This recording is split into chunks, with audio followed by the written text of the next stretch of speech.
And we are live. Welcome, everyone, to the Connected for Real podcast. I'm Rebbetzin Bat-Chen Grossman, and I am so excited today because we have Ariella Rainbow. We're talking about parenting and you.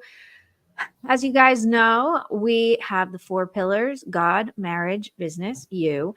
And every single month we picked a different topic. And so this month's topic, or, theme, is parenting. And we're down to the bottomest, to the last pillar, which is you, and how important it is for you to take care of yourself within all of this, crazy, all the stuff that you're doing, so that you can contain and you can expand and you can create space for all the parts of you.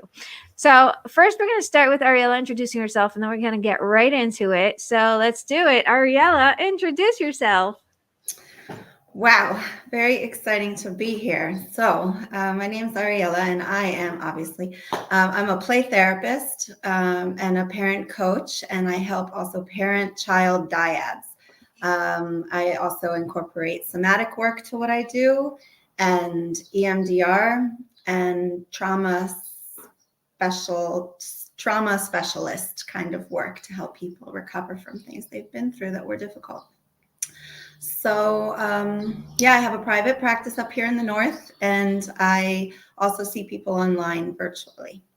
So that's a little bit about what I do. Some people ask me, what is a play therapist? They're like, what kind of play is that? So it's really based on the idea that children's primary language is play, not speech. You ask them, how was your day? And they're like, fine. And you start playing with them, and it all comes out through metaphors. So it can be, from a little kid all the way up to, I feel like adults really express themselves more creatively through play and through other kinds of forms of self-expression besides words. Words don't always go as deep as other mediums can. Right. So, yeah. That's amazing. When I met you, I was so excited about what you do because it is so different, right? We are used to talking a lot about how we feel and about what's going on in our lives and trying to pinpoint exactly how to communicate what's going on inside. And it's very difficult to translate an emotion or, this tornado thing that's happening with all the different parts in words. And so when I found out you do this in play, I'm like, yes, let's talk about it. How can we play more? Because I like having fun. So I've had sessions with kids that were like almost wordless. There was a child who I worked with, and he had been through this kind of, it was like a tragic disaster kind of thing. And words weren't going to work for this kid. And we had like a whole session that was just in a sand tray with me asking a little bit of prompts or questions and him showing me everything through in a sand tray and then a whiteboard and then with his body. So, and I would say that to translate that to kind of adults, we do lots of things that are play and we don't really think of them as play. Like dancing is play. And dancing is like one of my great metaphors for, we can dance on our own, but there's something so energetically different about dancing with someone else. And I'm not talking about marriage in our topic, but marriage is a dance, and also parenting is very much a dance, and it takes two people, and that's very playful. And that's like part of being attuned to someone else is a playful thing. Like conversations are playful. So there's lots of play that we don't necessarily notice. It's like, oh, that is play, or I'm being playful right now. So and even just last night, I'll give a personal example of, I was cleaning up the kitchen, and my son and I were drying, and we had dish towels, and there was some music playing, and we ended up playing this funny thing with the dish towels where we were both kind of using them like those, I don't know if you've seen those poi things that go back and forth. And it didn't take long, but we had so much fun in just a few minutes playing this game that was kind of like a dance, and then turned into a little bit of like a a game where you had to try to get the other person's dish towel onto the ground, like whack it away from them. And the dog started getting all excited and into it because there's such a great energy to play. And people often are like, oh, I don't have time. Like that sounds great, but like, we're too busy. Like there's the next thing to do. But actually adding play in makes the energy so much lighter that all of a sudden things get done easier and more smoothly, and the connection is better and stronger. So then it's not a drag, it's uplifting and light. So yeah, I'm a big fan of bringing playfulness into parenting and even into being with oneself in a more, connected and playful way. Yes. Oh my gosh, I'm totally into this. Give us some examples of what practical things we can do in the moment that don't take too much time, but can really create that connection with our kids.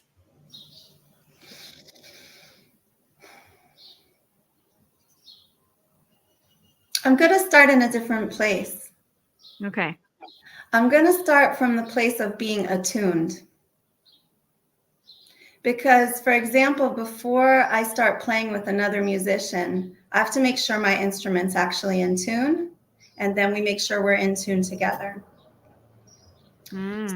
Actually, one of the core things that I talk to people about when I'm doing parent coaching, and that I also is almost like the way a dance might have dance steps. If you learn the waltz, like you learn it's like the left foot and then the right goes like this and then the right goes back and the left goes like this and it makes a little box. That's very different than what it's like to actually dance with the music on. To be when you see balls and you see people dancing, like waltzing around the room. So there's like the tools and the steps, and then there's this like organic, beautiful thing that happens when a person's in a state of flow. So I feel like even before I want to give examples of specific things to do with play, and I often tell people it's more like a recipe book. It's like you see what's in the recipe book, but then you work with what you've got in your house and what you actually want to put in your recipe. So the three like steps of this dance are A, B, and C. And this comes from some somatic training that I've done that I was like, oh, well, that really applies both to my personal growth and also my relationships with the people around me, and especially working with kids. So A is acknowledgement and awareness. And acknowledging and awareness could just be like, wow, this is a kid with a lot of energy, or, actually, I'm feeling really low key right now. So one thing might just be like tuning into what's happening. And it's a really crucial step. And acknowledging might be saying that out loud. Wow, you got a lot of energy right now. Or, I'm feeling, or about myself, I might feel like I need to get out of the house. I've been here too long. Like those are examples of some of the awareness, acknowledging, or even body centered, like noticing, taking a moment and noticing that like actually something feels uncomfortable in my belly right now. So all of those are examples of like the A of acknowledging, awareness, and even an acceptance. And the acceptance part just flows right into B, which is being with or taking a breath. They're like both of the B's of like, I often stop and just need to breathe or take a breath before the parents often jump into the like, stop that, don't do this. But this moment of breathing and being with is so important. It's almost like music wouldn't be music if it didn't have rests in between the notes, If it was just a constant note, it wouldn't actually, it needs the rests in the measures. So that kind of pause is so important. And then comes the C, which is connection and curiosity and creativity and all the other C's, communication, all that stuff. So that could be often, if it's a child who's got a lot of energy, like, wow, you got a lot of energy. I'm finding this place in myself where I can like meet that. That's the being with. And then it might be like, okay, obstacle course across the room. Like, okay, you have to clear the table, but you have to figure out how to get to the kitchen without stepping on, not with breakable dishes, right? But like something. So that might be an example of a kind of playful, creative solution. Or really for each child across the ages, it's like meeting them where they are. So even if it's a kid who perhaps likes playing video games, or leaving, the discussion of screens and video games in general for another time, but like a child who might be doing something that I don't relate to, but I'm going to meet them there and play a 2-player game with them, or for 10, 15 minutes, where it's like I meet them in their world and I connect to them. I think we might have a cat visitor in a second. Okay. She likes to be wherever I am. So yeah. So those are some examples of kind of like the ABCs of parenting, which is both something I practice with myself and of what needs to happen next here, acknowledging, being with, befriending, breathing, and then noticing what needs to happen next. And that could be put on some music and dance, or that could be get out of the house for a little while, or that could be sit down and do the work that I need to do. So that's a little bit the kind of the dance, the parenting and me dance, where the way I do my self growth is going to have a ripple on effect in my parenting. And the way that I work on my parenting also comes back around and feeds my soul. Yes. So. Yes. I love it. I love it because, first of all, awareness is 80% of the work. I always say this, if somebody is aware of what they need or what they're feeling or what's going on, they just bring it up to the surface. That's most of the work right there, Then, okay, so, now I know what to do and how to help you, but I can't do it for you. And having awareness is so, so key. And it makes things so much easier. So I love that you're saying, stop trying to be parent first, be the vessel. First, be able to really, contain yourself, be aware of yourself, know where you are. And this morning I was exhausted. And also yesterday I fell on my knees. So my knees were scraped and ouchy. And I was like, everything hurts and I have no patience, because when you're in pain, patience goes out the window. You're like the most different person. And this morning, I just wanted the kids to just go get your own clothes, please. And just get dressed and just do it already. And let's get out because I just need to be out already because I need to come back in and I have to do all these things and I have a meeting and, and I was feeling so icky and so slow and so heavy just because I was in pain.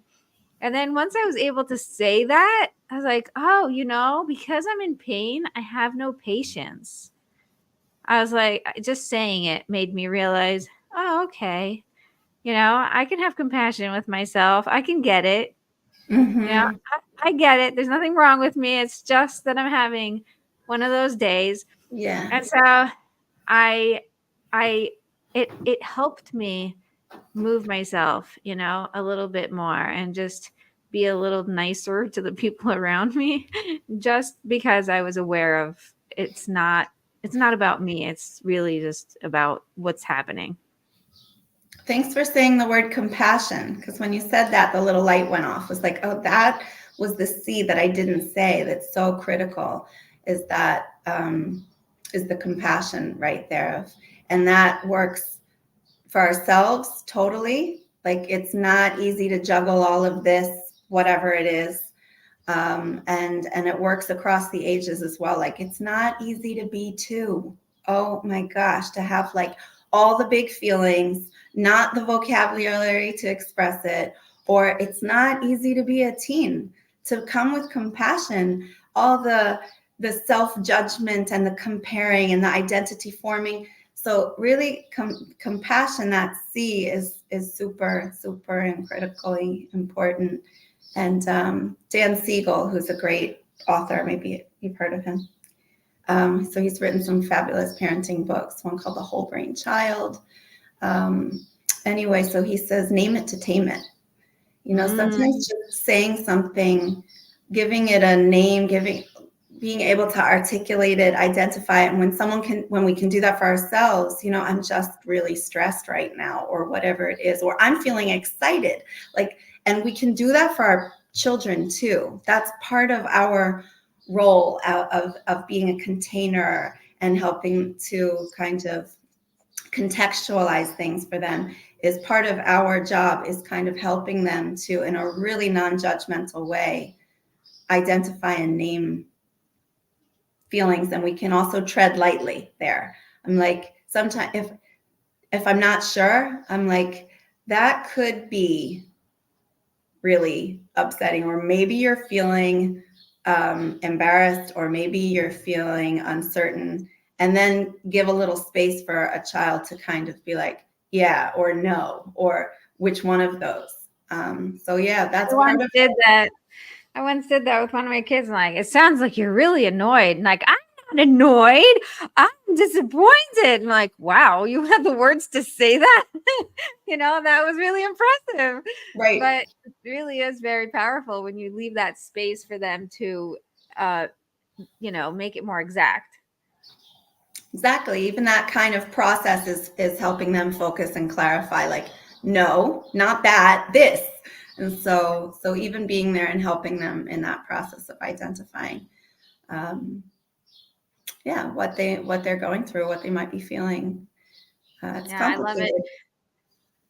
And you said the breath was the second thing. And I just realized that is the only reason why I'm able to show up now and be, my full self, is between taking the kids and coming home and doing all the things I had to do. I also set myself down and put on one of my meditations from the meditation library that I have. And I'm basically following myself, telling myself what to do in a guided meditation. And it was so good. Like, now you're saying it, I'm like, oh yes, that's what I intuitively did, so that I can come and be here, showing up fully. Because if I would show up the way I was feeling half an hour ago, maybe it wouldn't come out so great. Nobody wants to listen to that episode where I'm like Totally. losing my patience. I have a bell, like a meditation bell alarm thing in my phone. Like, I found this app, and it goes off once an hour. It sounds exactly like one of those Tibetan meditation bells. And what's fascinating is that when I do what I need, that often is exactly what the environment around me needs. Like, so I have this bell that goes off, and to help me remember just to take a few deep belly breaths. And then, what do you know? Everyone who's around hears that and has all gotten into this groove of like,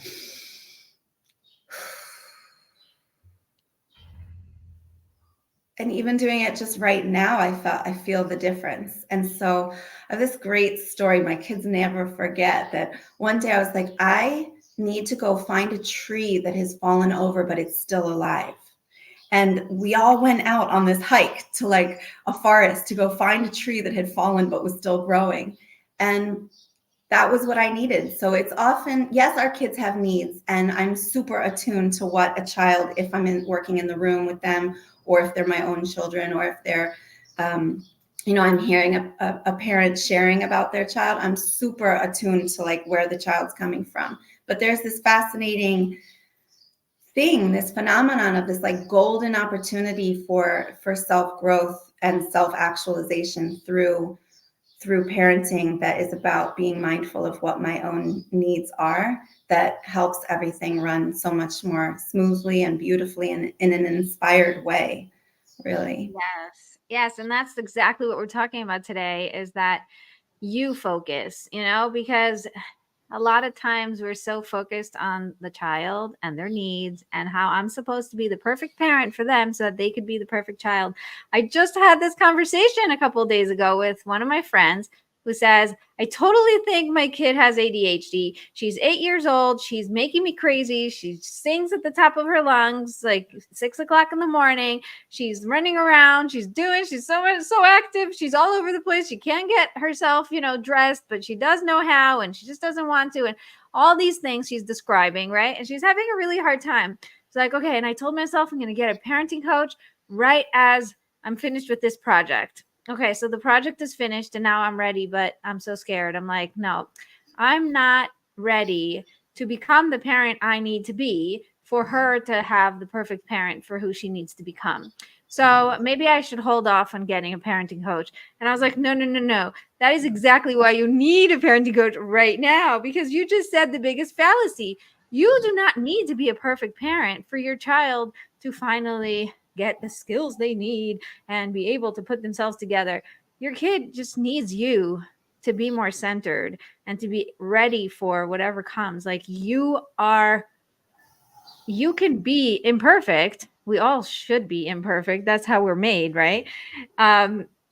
Stop trying to, stop falling into that belief. Just stop. So that is this exact conversation I had 2 days ago. Totally. That's one of the tools or really important components is seeing the success, also seeing our successes in the imperfection. Is that it's really, again, if it's like a dance, if there's a lot of like mismatches and then quick picking back up and carry on dancing. And so, yeah, I encourage parents to both write down their own successes at the end of the day, because it's easy. It's the negativity bias that we have a tendency to see the things that went wrong or have the brokenness kind of stand out. But actually, it's really important for us. Whatever we put the magnifying glass on grows, so really important to make a list of successes at the end of the day, either in a journal or just sit there and write them down or mentally go through them. And to do the same thing for our kids. A wonderful teacher, Miriam Adahan, has this little pamphlet. It's called The Book of My Godliness.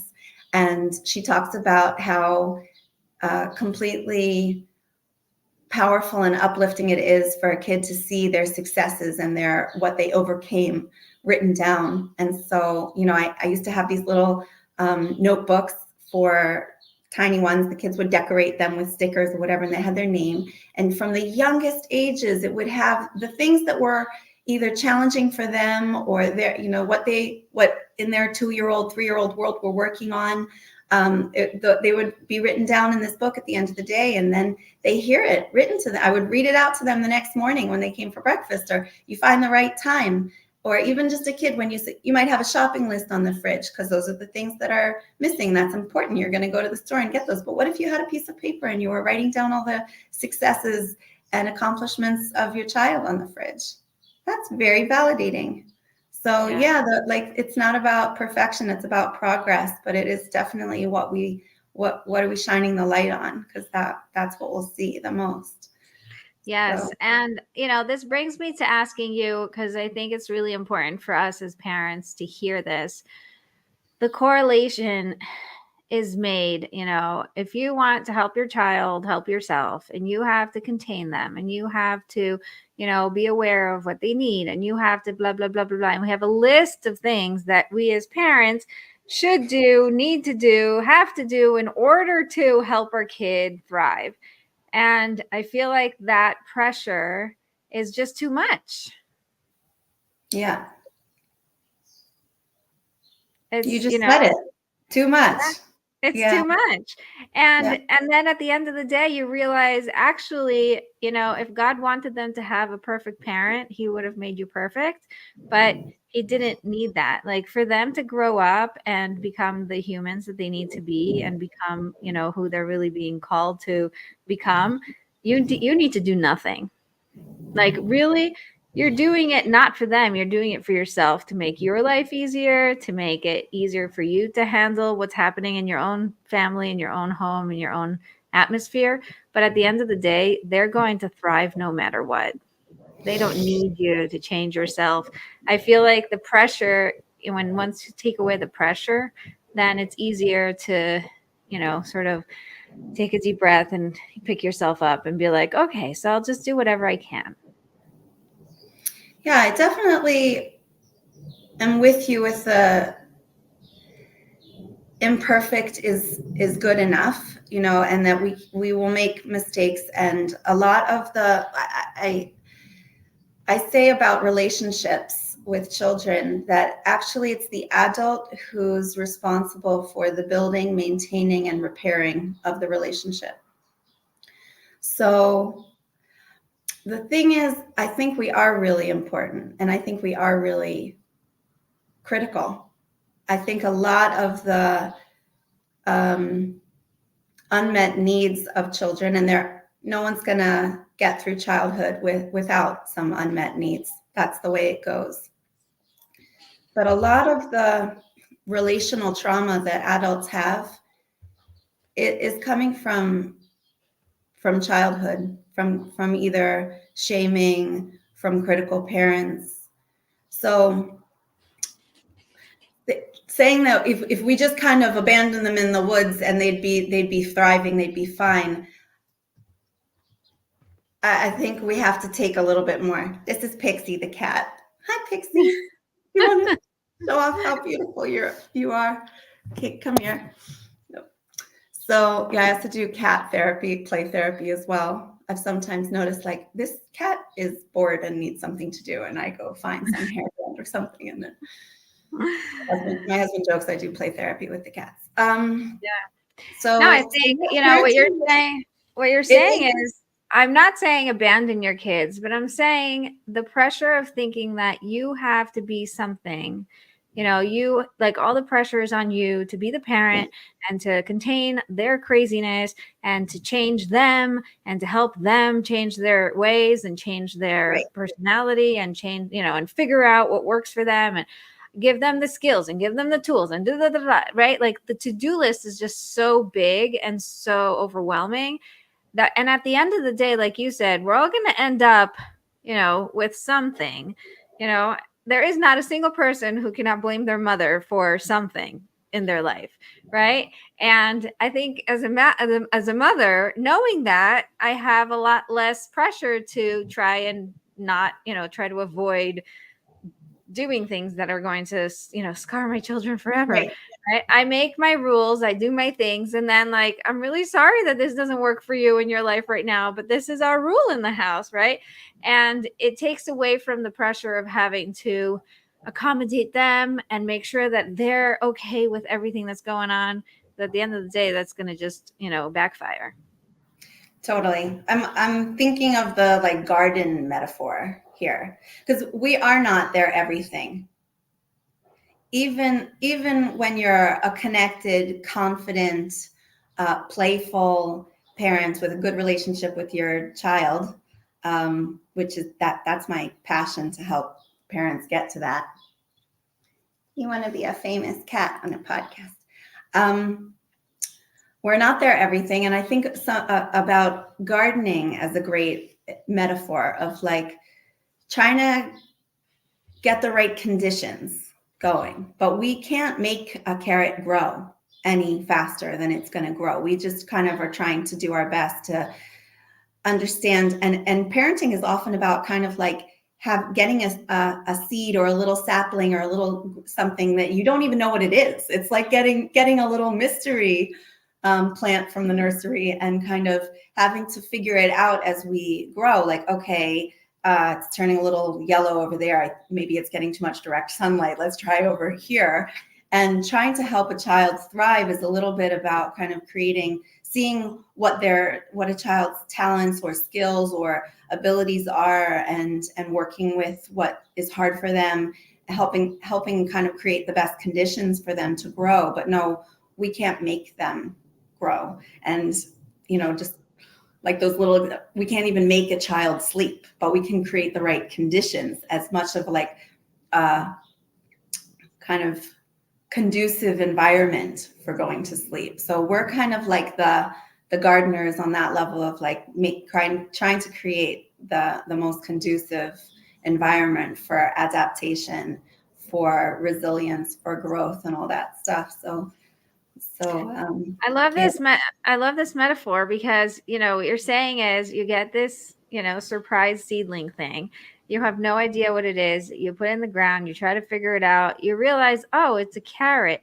And you're like, I don't want a carrot. I wanted something else, and you're supposed to be someone else. And we have these situations where we're fighting reality when in reality there is nothing to fight. You can't control who they are, what they are, how they're growing, if they're, a little kinky, or if they're straight, or if they have, too many greens coming out, whatever. Like, there's nothing we can do to change them or uh straighten them. I feel like a lot of us are trying to do this.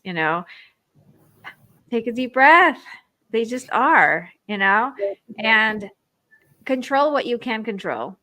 That's really, and the only thing you can control as a gardener is yourself and what you do. It's not the results ever.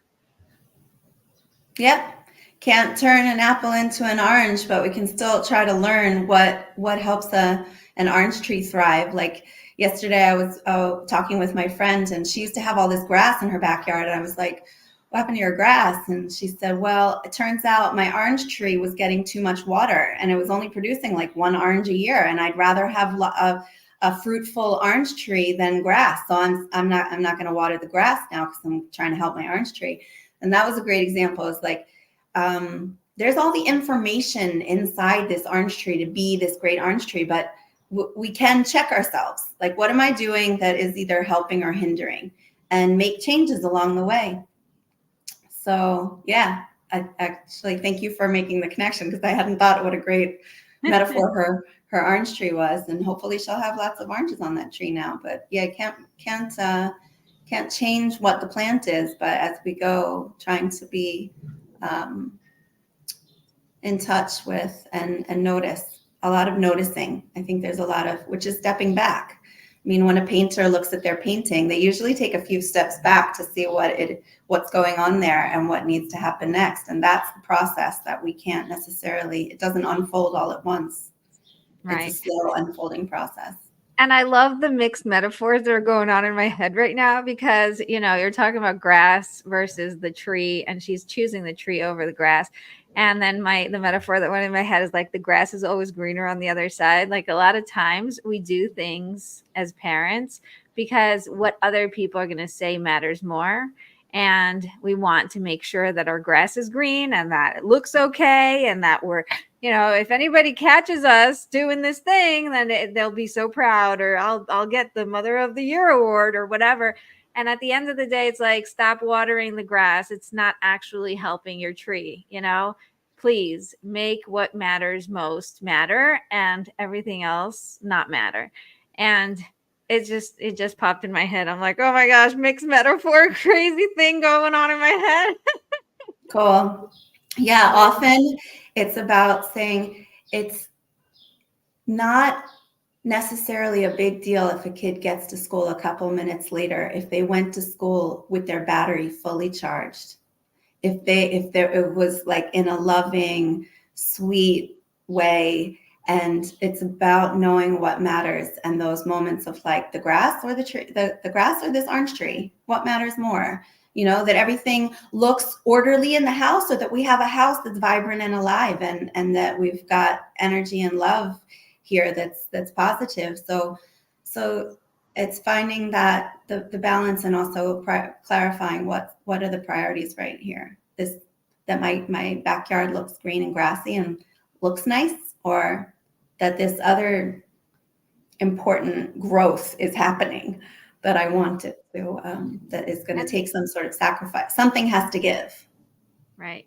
And, I do love that we're talking about this as well, because one of the things that she had to do is a little bit of research, a little bit of understanding, of knowledge about the tree, and figuring out that, oh, your tree is being overwatered. Wait a minute. I didn't even know that was a thing, right? So being able and willing to learn new things along the way, which, in my opinion, is really knowledge is power. And the more you surround yourself with people whose expertise is, gardening, parenting, marriage, whatever, they're going to start saying things that you were like, huh, I never thought of that. Oh, that's all I have to do? Stop watering it? Like, really? That's it's that easy? So sometimes just talking to the right people, getting the right knowledge, understanding how things work in the world differently than what you expected makes all the difference. Yeah. It's a constant learning opportunity to be, I'm always reading another book and trying things on. And then it's about making it yours. I mean, a lot of this parenting thing is also parenting ourselves, and that has to be authentic, meaning not just, oh, years ago, I remember I read some book and I was like, I'm going to try this technique. I can't remember what it was. It was like a 1, 2, 3 kind of warning system or whatever. And I think it was my eldest daughter was like, you read some book, didn't you? It's like she could see right through that I was like trying somebody else's thing on. So yeah, it really is a lot about, it's about learning. And there's some wonderful resources out there. More and more we understand about brain science. We understand about the fight, flight, or freeze response. We understand about the 3-part brain, the inner, the middle, and the prefrontal cortex. And we understand how, when a person or a child feels threatened, that this goes crazy, their amygdala, and that all of their prefrontal cortex skills like language and planning and delayed gratification and problem solving, all those kind of go out the window. We know so much, and it is really helpful to know all those things. And then at the end of the day, there's also this just sort of being here now. This very simple thing. There's like, it's kind of, it's more about the stillness in the right here, right now, and being with the child who doesn't want to put their clothes on or whatever, and kind of picking up one sock and picking up the other and having them have a conversation like, I don't think he knows how to get his clothes on. Yes, he does. He really knows. I saw him yesterday. He can put his clothes on all by himself.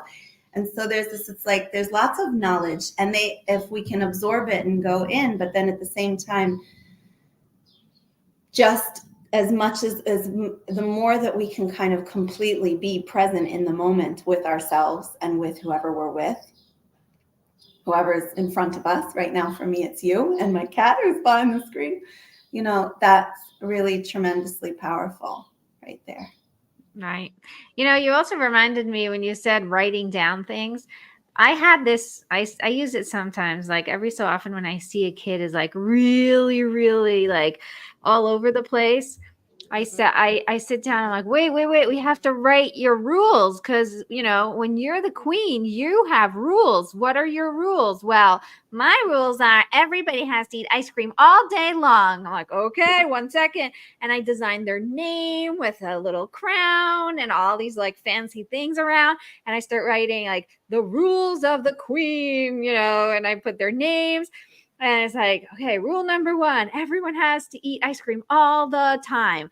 And I'm like, hey, what else? And now she's suddenly stopped, like, oh, what else? Well, everybody has to wear pajamas all day long, okay, so rule number 2. And I really like write it out like so fancy and so, fun. high level. It is so cute to find it many, many years later and remind them of this. And everybody's cracking up. Like, could you imagine if we all had to walk around in pajamas and eat ice cream all day long? That'd be terrible, And we're all cracking up, 5, 6 years later. But in the moment, it worked so well because it gave them the space to imagine and play and think and just be themselves and forget about all the things that are going on that are making them so jittery. Yeah.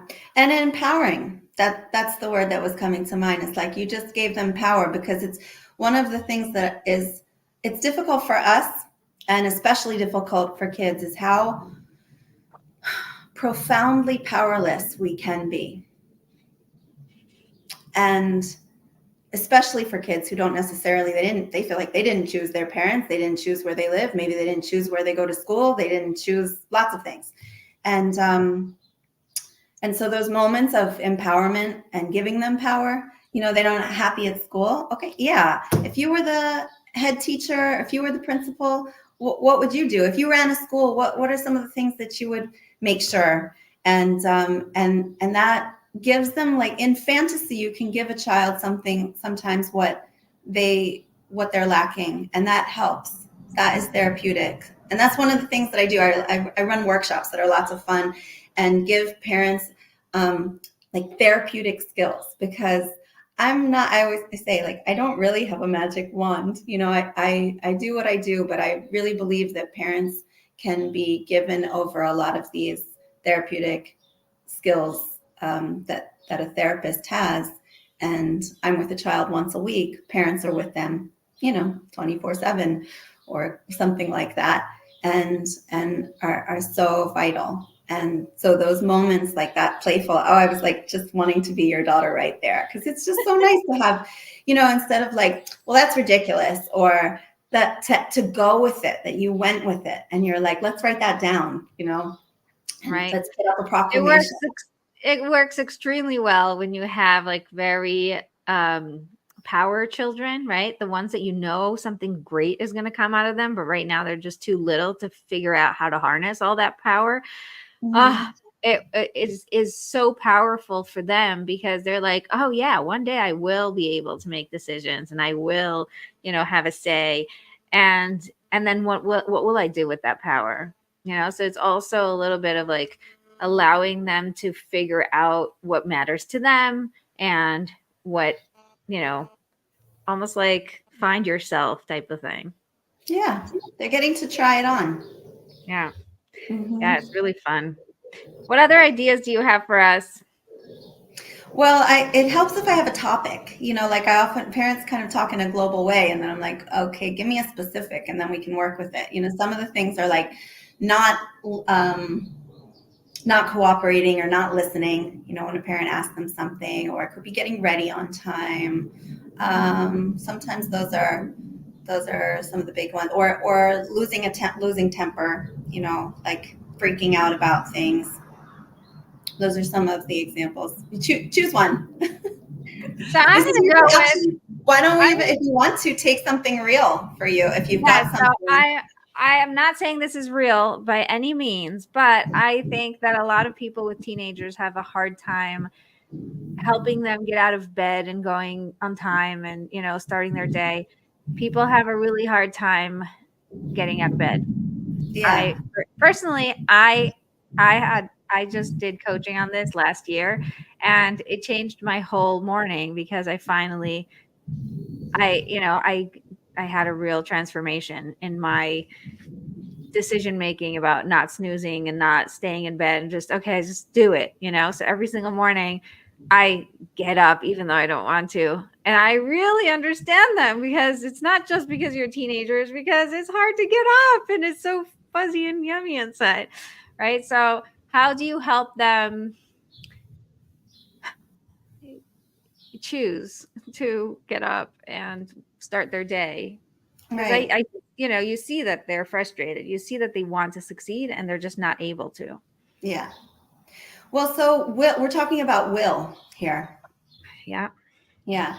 So the first thing I would do is just start with that conversation of what it is. Maybe we have a kid here, a teen who wants to get out of bed, but it's hard for them. So I would probably start by just exploring, like, what's their ideal? What is it that they actually would like to happen? What would they like to really happen? And then I would explore either what's getting in the way, what's preventing that from happening. This is the curiosity, by the way, the C of the curiosity. And you kind of just go in like a little bit of a researcher, a little bit of just doing a little kind of low-key interview with them, of just being curious, like what, without judgment, without, you really have to, and it's gonna, if you don't do this, how will you get a job? None of that. Just like being kind of curious. What's preventing them? what might be their ideal wake up? Like, what do you think it is that you need to make it work for you? And that's going to be so unique and specific. It could be one kid's like, well, I need you to come in quietly and just touch my shoulder. Or maybe they say, like, I need to be woken up with music. That would help me.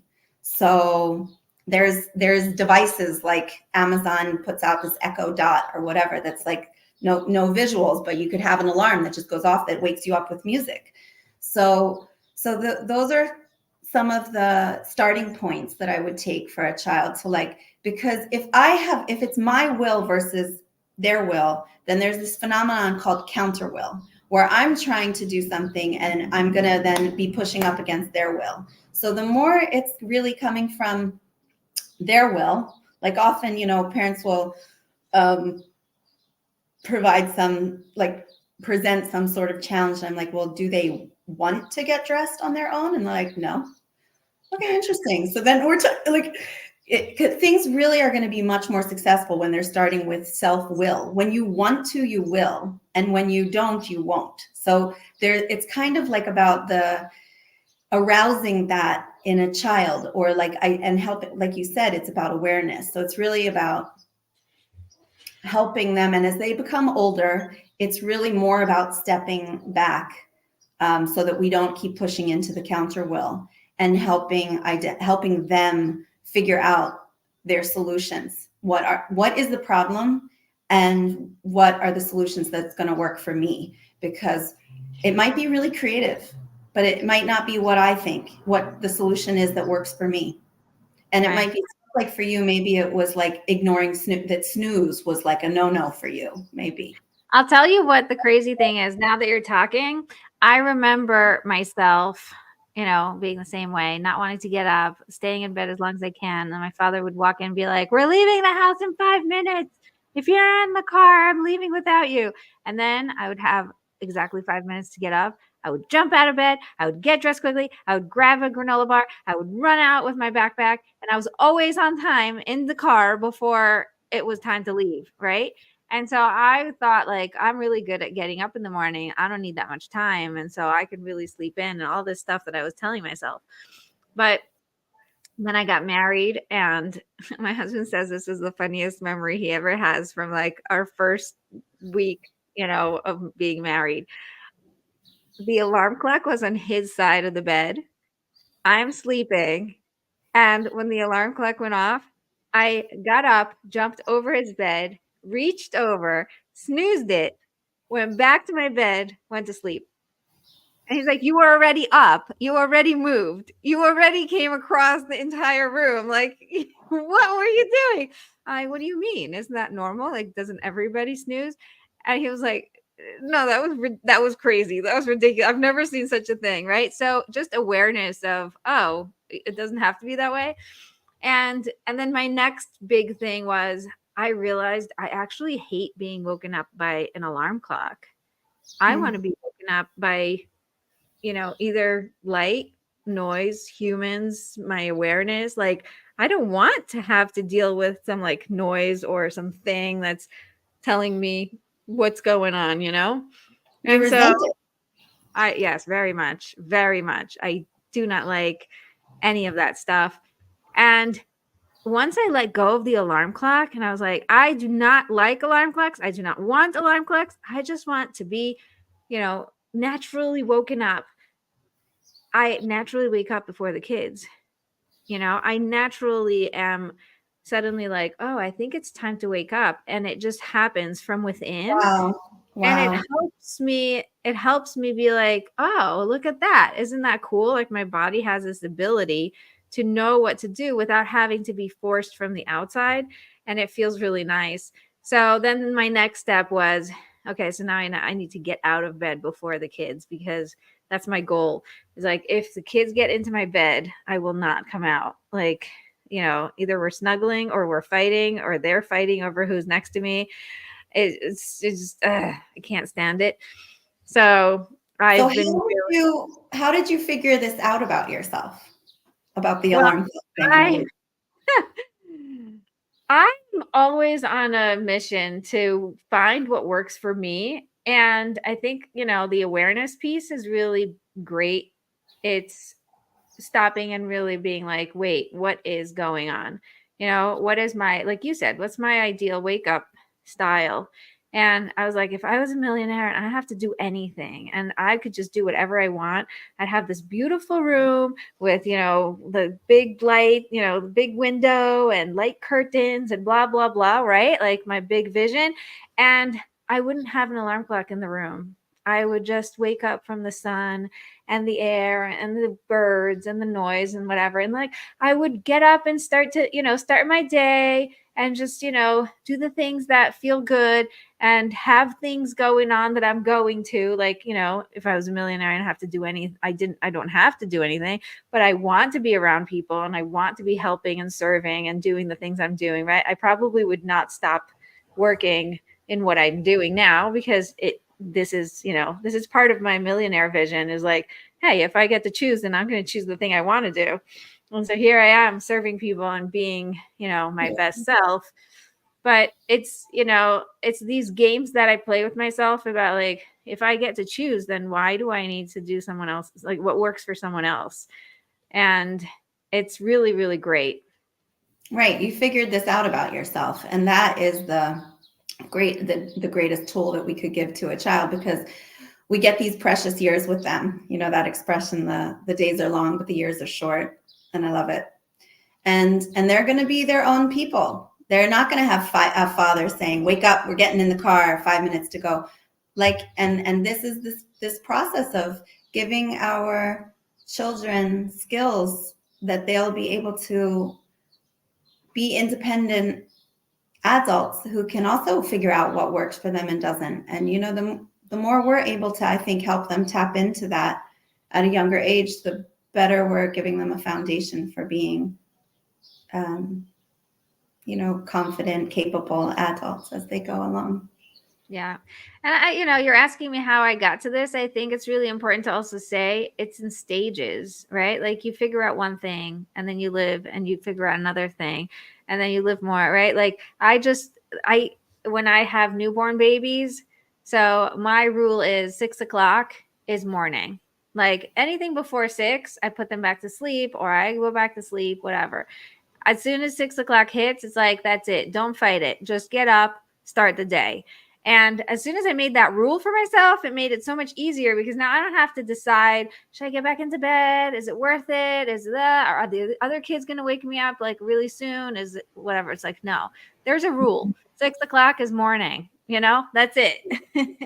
and that took so much of the pressure off. So things like that, it takes time until you finally give yourself the permission to find what works for you. And then you get to the next level and you're still dealing with the same things, but you're dealing with them on a different level, right? So we're constantly going, in that spiral of we're going up a level, but we're not fully there yet. Because I think that it's never going to go away, right? Like my nature is I'm a night person and I don't really like to be up in the morning, but having kids changes you in that way. Yeah. And the other word that I was thinking of while you were sharing that is like the limit. You found the limit. And that is the big job often of the parent, is like identifying what the actual limit is. And I see sometimes parents not being clear about what the limit is. And that's awfully confusing, both for themselves and for their children. And when we can identify, and sometimes we have to meet maybe our limit needs to not be where we originally would like it to be, but we find the real limit. And then when we can identify what those limits are with whatever it is, I don't know, screens or sweets or play dates or sleepovers, or the list is endless, so that is a lot of the work of just being able to identify what the limit is. And then when we can kind of acknowledge our child, this is another great kind of tool that I give to parents, and I think we can use it with ourselves as well, because like I said, I feel like parenting is both, we have to parent. I need to parent myself actually, and that makes me more capable and enhances my ability really to parent my children. But it's acknowledging what the desire is. Like, I'd like to sleep all day. You'd like to just sleep all day, or wake up when you're ready to wake up, and wish that school would just start when you got up. Acknowledging what the wish or the desire and then C is communicating the limit, the whatever that is. But school starts at 8, but I have to get up in the morning, or I need something to wake me up in the morning. And it's communicating what that limit is, or no waking up, no getting out of bed before 6 a.m. Day starts at 6. That's the limit, right? Communicating the limit. Day starts at 6. And then the last step is kind of targeting the alternatives. What yes. What do you suggest? With older children, I would turn it around and ask them what the options or the alternatives are. With younger kids, we give them 2 options. No sweets before dinner, but you can have, after dinner or after we clean up. So those kind of like age appropriate option. The what yes. So there's that work though. That you said of like you figured out, you identified what the limit is like. And it was a switch. It sounds like you made in your head. It was like, no, before 6 a.m. It's closed for business until 6 a.m. So yeah, that's another great example of by the way, I would like to give credit where credit is due. There's a wonderful developmental psychologist called Dr. Gordon. Oh no, that's not him. He has his own things. It's a play therapist from University of Texas. He's called Gary Landreth, and he's got coined this little acronym ACT, which is ACT: acknowledge the desire, communicate the limit, target alternatives. And that is, again, it's like those are the steps of the dance, and then you've got to do the actual dance live and with the music when you're with your children. But you're so great because you're just kind of like finding the next.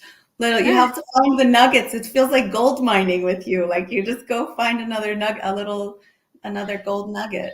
Yeah, and then I think that's, that will wrap up what we're talking about. Is at the end of the day, what we're trying to do is not educate children, it's educate adults, right? We're growing the next generation, and they're going to continue growing even after they leave our nest. And just like I had to figure myself out even into my 30s, my children are going to be doing the same thing.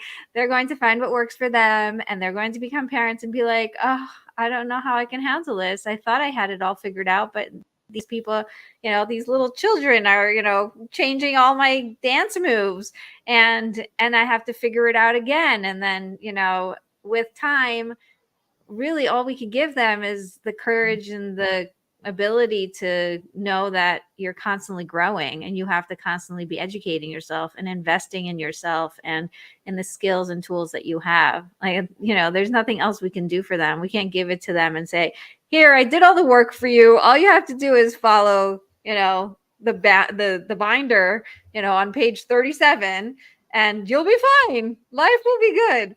It's really not like that. Each one of us has our own experience that we have to go through. No shortcuts.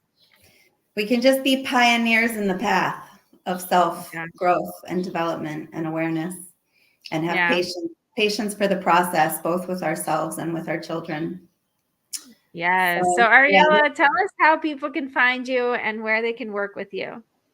Oh, well, I have a website, www.rainbowplaytherapy.com. Hopefully it will take you to my website and not somebody else's. And I do have a phone number, and I offer online through Zoom, those kind of means. People can book times with me, and I work with people all over the world.